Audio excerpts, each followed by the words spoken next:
আসসালামু আলাইকুম, সবাইকে স্বাগত করছি সেন্টেন্সের তৃতীয় এবং শেষ পাঠে, যেখানে আজকে আমরা তিনটা সেন্টেন্স নিয়ে কথা বলবো: imperative, objective and exclamatory.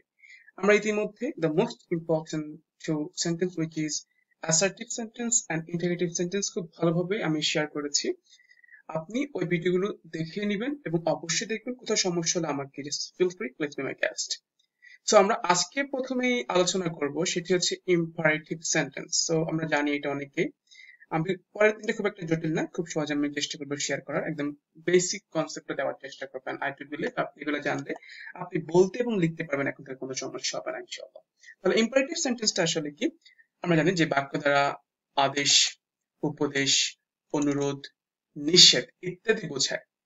I repeat the line: যে সকল বাক্য দ্বারা আদেশ, উপদেশ, অনুরোধ, নিষেধ ইত্যাদি বোঝায় তাকে ইম্পারেটিভ সেন্টেন্স বলে। অর্থাৎ আদেশ, উপদেশ, নিষেধ, অনুরোধ বোঝায়। এবং ইম্পারেটিভ সেন্টেন্স স্টার্ট উইথ, এটা মেইন ভার্ব দিয়ে শুরু হয়। যেমন আমরা বলি do the work, go to school, অর্থাৎ মেইন ভার্ব দিয়ে শুরু হয়। এটা ডু নট দিয়ে হতে পারে। আমরা যখন নিষেধ করি, do not waste your time, do not smoke, do not give up, don't give up, অর্থাৎ হচ্ছে ডু নট দিয়ে হতে পারে। এরপর প্লিজ বা কাইন্ডলি দিয়ে এটা বিনয়ের সাথে অনুরোধ করতে আমরা এটা বলি please do the work, please learn spoken English, kindly learn spoken English, kindly call him or her. Then let us, but let's learn English, let's do the math.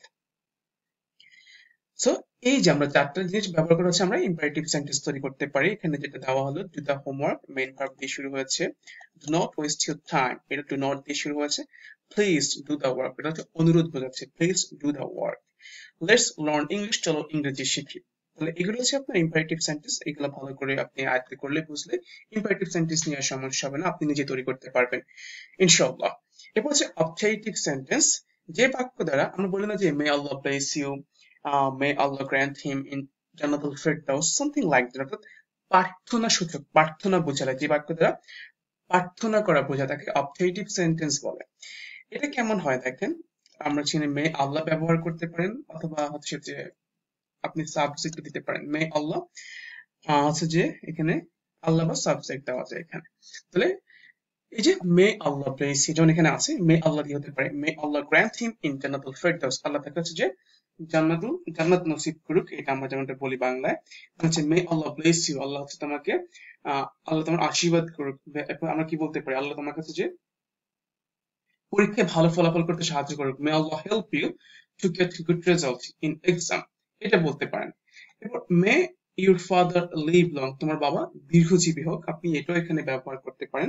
এক্ষেত্রে সাবজেক্ট আসে মেয়ের পরে ইউর ফাদার, এরপর আপনি live long ব্যবহার করতে পারেন। আরেকটা হচ্ছে আপনার লং লিভ।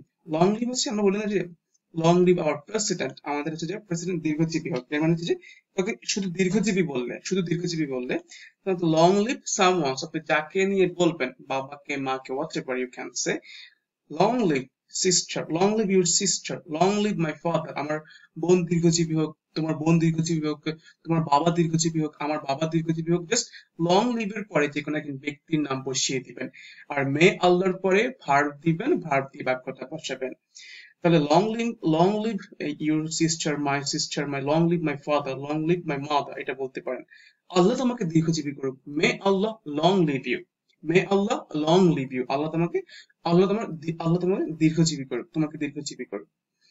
অর্থাৎ হচ্ছে আমরা এইগুলো হচ্ছে অবজেক্টিভ সেন্টেন্স। আমি যদি আরো সহজ করে বলি, মে আল্লাহ, দেন আপনি সাবজেক্ট দিবেন, সরি ভার্ব দিবেন, may Allah bless you, may Allah help you, may Allah grant him in জান্নাতুল ফিরদাউস, may Allah keep you well and happy always, আল্লাহ তোমাকে সবসময় হচ্ছে যে সুখী এবং শান্তিতে রাখুক, এর হচ্ছে মে আল্লাহ দিয়ে বলতে পারেন। দেন যদি শুধুমাত্র তুমি দীর্ঘজীবী হও, তখন লং লিভ দিয়ে বলবেন। লং লিভের পরে যাকে আপনি হচ্ছে যে দীর্ঘজীবী হতে চান বা করাতে চান, মানে আপনি প্রার্থনা করবেন, তার নামটা বলবেন। Long live your father, long live your mother, long live my wife, আমার বউ দীর্ঘজীবী হোক। To be honest, I want this thing. Okay, though still I don't have any bow. Okay, jokes apart. Then তো আল্লাহ তোমাকে দীর্ঘজীবী করুক, যদি এটা একসাথে বলেন, may Allah long live you, may Allah long live you. এরপর দেখেন আমরা আসবো শেষ sentence, exclamatory sentence, which is most important that we usually use in our day to day life. So দেখেন যে বাক্য দ্বারা আবেগ, দুঃখ, কষ্ট, হাসি, কান্না, আনন্দ, আকাঙ্ক্ষা বোঝায়, প্রকাশ করে তাকে এক্সক্লেমেটরি সেন্টেন্স বলে। I repeat the line, যে বাক্য দ্বারা আবেগ, দুঃখ, কষ্ট, হাসি, কান্না বোঝায় তাকে হচ্ছে এক্সক্লেমেটরি সেন্টেন্স বলে। তাহলে এখন দেখেন এটা হচ্ছে যে তিন ভাবে হতে পারে। হোয়াট, এ বা অ্যান দিয়ে, এরপরে অ্যাডজেক্টিভ হয়, মূলত অ্যাডজেক্টিভ হবে, সাবজেক্ট, ভার্ব এবং শেষ হচ্ছে, এক্ষেত্রে হচ্ছে আপনার ভার্বটা শেষ হয়, এটা মনে রাখবেন। এক্সক্লেমেটরি সেন্টেন্সে শেষ হচ্ছে যে অবশ্যই আপনার ভার্ব হয় এবং এরপরে হচ্ছে আপনার বিশেষসূচক চিহ্ন ব্যবহার করা হয়। এরপর হচ্ছে হাউ প্লাস অ্যাডজেক্টিভ, ঠিক আগেরটার মতোই, আগে ছিল হোয়াট, এ বা অ্যান, ঠিক এরপরে অ্যাডজেক্টিভ সাবজেক্ট ভার্ব হয়েছে, এখানে প্রথমে হয়েছে হাউ, এরপরে অ্যাডজেক্টিভ সাবজেক্ট ভার্ব এটা হয়েছে, এরপর হুররে বা অ্যালাস দিয়ে হতে পারে। আমরা যদি হোয়াট, এখন প্রশ্ন হচ্ছে যে আমরা অনেকেই কনফিউজড হয়ে যায় যে কখন হোয়াট, এ বা অ্যান ব্যবহার করবো, কখন হাউ ব্যবহার করবো। আমি আপনাকে একদম ক্লিয়ার কনসেপ্টটা দিচ্ছি। দেখেন, যখন আপনি বলবেন কি সুন্দর, কি দারুণ, কি কি চমৎকার শট, এটা বেসিক্যালি বস্তুর ক্ষেত্রে হোয়াট, এ বা অ্যানটা মোস্ট অফ দ্য কেসে ব্যবহার করা হয়। তাহলে কি থাকলে, যখন কি দিয়ে আপনি প্রকাশ করবেন, কি অধিকার, কি কি চমৎকার, কি দারুণ বল, কি কি দারুণ তার শিক্ষা, কি থাকলে what a beautiful place it is, কি কি কি সুন্দর জায়গা এটি, what an amazing shot it is, কি চমৎকার শট এটা, হোয়াট আ শট ইট ওয়াজ, কি চমৎকার শট ছিল এটা। অর্থাৎ কি দিয়ে আসলে হচ্ছে আপনি হোয়াট এ ব্যান ব্যবহার করবেন। এবার তাহলে হাউ কখন, যখন কত বুঝাবে, কত সুন্দর, কত চমৎকার, এটা বেসিক্যালি ব্যক্তির ক্ষেত্রে ব্যবহার করা হয়। সে কত সুন্দর, হাউ কিউট শি ইজ, আমার বউ কত সুন্দর, ইনশাআল্লাহ। Okay, how cute my wife is. Okay, আপনি রাগ করবেন না, আমি আপনারটা বলছি। How handsome your husband is, আপনার হাজব্যান্ড কত হ্যান্ডসাম বা সুন্দর, হ্যান্ডসাম। তাহলে হচ্ছে আমরা কত দিয়ে বললে হচ্ছে আমরা হাউটা ব্যবহার করবো, এরপরে অ্যাডজেক্টিভ, এরপরে সাবজেক্ট, এরপরে ভার্ব। জাস্ট এই তিনটে মনে রাখবেন, adjective, subject, verb, adjective, subject, verb. এক্ষেত্রে হচ্ছে আপনার প্রথমে হয় হোয়াটে, কি বুঝালে হোয়াটে বান, কত বুঝালে হাউ। তখন হুররে হচ্ছে আনন্দ বুঝালে, আমরা জানি hurray, hurray I have got you, মানে খুবই আনন্দের বিষয়, আমি তোমাকে পেয়ে গেছি। ইফ আই, যদি আমি তাকে পেতাম আর কি, something like that. Okay, hurray Bangladesh has won the match, মানে কি আনন্দের বিষয়, বাংলাদেশ ম্যাচটা জিতে গিয়েছে। আলাস, দুঃখের বিষয়, শি ডাজন্ট লাভ মি, সে আমাকে ভালোবাসে না, সত্যি দুঃখের বিষয়। Alas, Bangladesh has lost the match, দুঃখের বিষয় বাংলাদেশ ম্যাচটা হেরে গিয়েছে।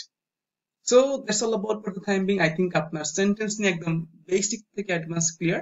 আপনি এখন just assertive sentence, negative sentence, interrogative সহজে বলতে পারবেন, লিখতে পারবেন। আপনার বেসিকটা আই হোপ ক্লিয়ার হয়ে গিয়েছে। জাস্ট এখন হচ্ছে ইটস টাইম টু প্র্যাকটিস। ভালো করে এটা রিকল করবেন, মনে করার চেষ্টা করবেন, তাহলে ইনশাআল্লাহ আপনি খুব ভালো করে এই জিনিসটা পারবেন। এবং আমরা স্টেপ বাই স্টেপ সকল আমরা গ্রামার নিয়ে কভার করবো। So thank you very much for watching. See you in the next video. Till then, stay well, stay happy, stay happy, and spread happiness. Assalamu alaikum wa rahmatullahi wa barakatuh.